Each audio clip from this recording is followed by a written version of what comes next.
That's when Chris first noticed it, standing at the far edge of the field, just beyond the tree line. A group of men were watching the sim. At first, he assumed they were curious onlookers, or perhaps other locals enjoying the sunny day. However, the longer he stared, the more unsettling the figures became. They stood perfectly still, their faces hidden in shadow, unmoving. It felt wrong, like they weren't just there to watch. They were watching with purpose. As the game continued, Chris's unease grew.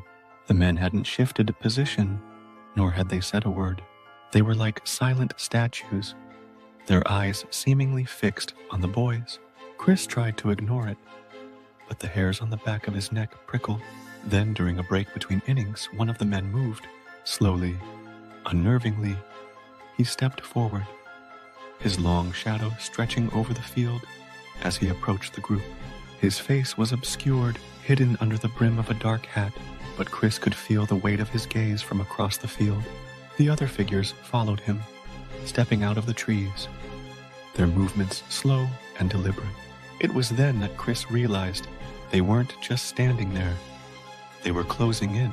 His heart pounded in his chest as he motioned to his friends to stop. "We need to go now," he whispered urgently, panic creeping into his voice. The men hadn't said anything, but their silence was more terrifying than any words could be. The group of friends dropped their baseball bats and ran, their feet pounding against the dirt as they sprinted toward the parking lot, the men following them at a steady pace. Chris's mind raced as he glanced behind him. The men didn't run. They just walked, their steps echoing through the empty field. It felt like they were never getting closer, yet never falling behind. The boys reached the parking lot, breathless, jumping into their cars with shaky hands and locking the doors. When Chris looked out the window, the figures had stopped at the edge of the field, still watching, as if satisfied. They turned and disappeared into the trees without a sound.